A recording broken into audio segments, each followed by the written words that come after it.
ಪ್ರಶ್ನೆ ಇವರು ಸರ್ಕಾರ ಉತ್ತರ ಕೊಟ್ಟಿದೆ. ಇಲ್ಲ ಈಗ ನಾವು ಅಧಿವೇಶನದಲ್ಲಿ ಕಳೆದ ಒಂದು ವಾರದಿಂದನೂ ಕೂಡ ಈ ತರ ಘಟನೆಗಳಾಗ್ತಾ ಇರೋದನ್ನ ಪದೇ ಪದೇ ತಮ್ಮ ಗಮನಕ್ಕೆ ತಂದಿದ್ರಿ. ನೀವು ಫಸ್ಟ್ ವಾರ್ನಿಂಗ್, ಸೆಕೆಂಡ್ ವಾರ್ನಿಂಗ್, 3ನೇ ವಾರ್ನಿಂಗ್ ಆಯ್ತು, 4 ಆಯ್ತು, ಇವತ್ತು 5ಕ್ಕೆ ಬಂದ್ಬಿಡ್ತು. 5ಕ್ಕೆ ಬಂದಾಗ ನೀವು ಈ ಸದನದ ಒಂದು ಗೌರವವನ್ನು ಕಾಪಾಡಬೇಕು, ಸದನಕ್ಕೆ ಒಂದು ಘನತೆ ಗೌರವವನ್ನು ತಗೊಳ್ಳೋಂಥ ದೃಷ್ಟಿಯಿಂದ ನೀವು ತೀರ್ಮಾನ ತೆಗೆದುಕೊಂಡಿದ್ದೀರಿ. ನಿಮ್ಮ ತೀರ್ಮಾನಕ್ಕೆ ನಮ್ಮ ಪೂರ್ತಿ ಸ್ವಾಗತ ಮಾಡ್ತಾರೆ. ಯಾಕಂದ್ರೆ ಆ ಸ್ಥಾನದಲ್ಲಿ ಯಾರು ಕೂತ್ಕೊಂತಾರೆ ಅನ್ನೋದು ಇಂಪಾರ್ಟೆಂಟ್ ಅಲ್ಲ, ಯಾವ ರೀತಿ ತೀರ್ಮಾನ ತೆಗೆದುಕೊಳ್ತಾರೆ ಅನ್ನೋದು ಇಂಪಾರ್ಟೆಂಟು. ಈಗ ಅಧಿಕಾರಿಗಳು ತಾವು ನೋಡಿದ್ದೀರ, ಕೆಲವರು ಬರದೇ ಇಲ್ಲ ಅಧಿಕಾರಿಗಳು. ಇವಾಗ ಪ್ರಶ್ನೆಗಳು ಕೃಷ್ಣ ಬೈರೇಗೌಡರು ಇದಾರಲ್ಲಿ ಇದ್ದಾಗ ಸಿಎಂ ಅವ್ರನ್ನ ಕೃಷ್ಣ ಬೈರೇಗೌಡನ ಕರೀರಿ ಅಂತಾನು ಹೇಳಿದ್ರು. ಅವರ ಇಲಾಖೆಯಲ್ಲೂ ಕೂಡ 90ಕ್ಕೆ 20 ಬಂದಿದೆ. ಆಮೇಲೆ ವಸತಿ ಇಲಾಖೆಯಲ್ಲೂ ಕೂಡ 40 ಏನೋ 2, 3, 4 ಬಂದಿದೆ. ಅಲ್ಲೂ 31ಕ್ಕೆ 4 ಬಂದಿದೆ.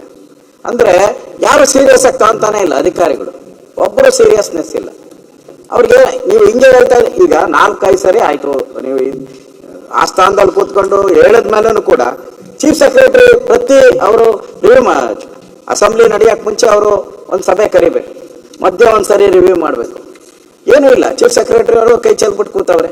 ಅವ್ರನ್ನ ಇವತ್ತು ಕೇಳಿದಾಗ ಅವ್ರೇನು ಹೇಳಿದ್ರು, ನನಗೆ ಈ ಕ್ವಶನ್ಸ್ ಎಷ್ಟು ಬರುತ್ತೆ ಏನು ಬರುತ್ತೆ ಅಂತ ಗೊತ್ತಿಲ್ಲ ಅಂದ್ರು.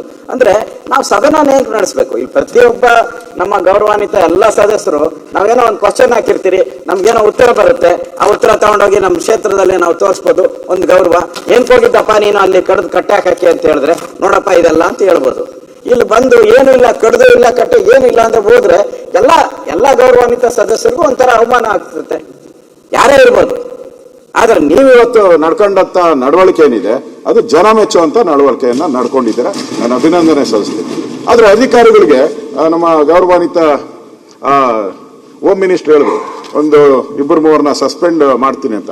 ಆ ಭಾಷೆಯಲ್ಲಿ ಹೇಳಿದ್ರೆ ಯಾರು ಸಸ್ಪೆಂಡ್ ಆಗಲ್ಲ. ಇನ್ ಸ್ವಲ್ಪ ಖಡಕ್ ಆಗಿ ಹೇಳ್ಬೇಕು, ಸಸ್ಪೆಂಡ್ ಮಾಡಬೇಕು. ಆಗ ಆ ಸ್ಥಾನಕ್ಕೆ, ತಮ್ಮ ಸ್ಥಾನಕ್ಕೆ ಗೌರವ ಬರ್ತತೆ, ಇಡೀ ಸದನಕ್ಕೆ ಒಂದು ಗೌರವ ಬರ್ತತೆ. ನಾನು ಮುಂದೆ ಪ್ರಸ್ತಾವ ಮಾಡೋನಿದ್ದೀನಿ, ಕೆಲವು IAS ಅಧಿಕಾರಿಗಳು ಆಫೀಸ್ಗೆ ಬರಲ್ಲ, 8 ತಿಂಗಳು 9 ತಿಂಗಳು ಬಂದಿಲ್ಲ. ರೆಕಾರ್ಡ್ ಕೊಡ್ತೀನಿ ನಾನು, ಐ ಶೋ ದ ರೆಕಾರ್ಡ್. 8 ತಿಂಗಳು ಆಫೀಸ್ಗೆ ಬಂದಿಲ್ಲ, 9 ತಿಂಗಳು ಆಫೀಸ್ಗೆ ಬಂದಿಲ್ಲ. ಗಾಲ್ಫ್ ಆಡಕ್ಕೆ ಟೈಮ್ ಇರ್ತತೆ, ಬೇರೆದಕ್ಕೆ ಟೈಮ್ ಇರ್ತತೆ, ಇಲ್ಲಿ ಬಂದು ಸದನಕ್ಕೆ ಉತ್ತರ ಕೊಡಕ್ಕಾಗಲ್ಲ ಅಂದ್ರೆ ಏನ್ಕಿರ್ಬೇಕು ನೀವೆಲ್ಲ? ಸಂಬಳ ಕೊಡಲ್ವಾ ನಿಮ್ಗೆ? IAS ಅಂದ್ರೆ ಏನು? ಸುರೇಶ್ ಕುಮಾರ್ ಹೇಳಿದ್ರು, ಏನೋ ಐ ಆಮ್ ಸಾರಿ ಅಂತೆ. ಐ ಅಂದ್ರೆ I am sorry, I am sorry. ವಿ ಸೇರಿಸ್ಬಿಡಿ, ಐ ಆಮ್ ವೆರಿ ಸಾರಿ ಆಗುತ್ತದೆ. ಹಾಗೆ ನಡ್ಕೊಂತ ಇದ್ದೀರಾ ನೀವು.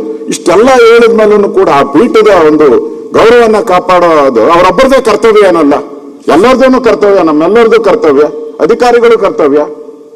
ಮನ್ಸಿಗೆ ಬಂದಂಗೆ ನೀವು ಅತ್ತೆ ಮನೆಗೆ ಬಂದಂಗೆ ಹೋಗ್ತಾ ಇದ್ರೆ ಯಾರು ಕೇಳ್ತಾರೆ ಇಲ್ಲೆಲ್ಲ? ಅದರಿಂದ ಇವತ್ತೇನು ಬೆಳವಣಿಗೆ ಆಗಿದೆ, it is A record, it is A record. ಅಷ್ಟು ಬುದ್ಧಿ ಕಲ್ತಿಲ್ಲ ಅಂದ್ರೆ ಪರಮೇಶ್ವರ್ ಅವರು ಹೇಳಿದಾರೆ ಸಸ್ಪೆಂಡ್ ಮಾಡ್ತೀನಿ 3 ಜನನ ಅಂತ ಆಗ್ಬೇಕು. ನಾವ್ ಯಾರು ಅಧಿಕಾರಿ ಅಂತ ಹೇಳಲ್ಲ, ಯಾರು ತಪ್ಪು ಮಾಡಿದ್ದಾರೆ, ಯಾರು ಕಡಿಮೆ ಅಂಕಗಳನ್ನು ತಗೊಂಡಿದ್ದಾರೆ ಫೇಲ್ ಮಾಡಿ ಅವ್ರನ್ನ ಸದನಕ್ಕೆ ಅಗೌರವ ಮಾಡ್ಕೊಂಡು ಇವರು ಬೇಕಾಬಿಟ್ಟಿ ಬರೋದಾದ್ರೆ, ಮಂತ್ರಿಗಳು ಅಷ್ಟೇ.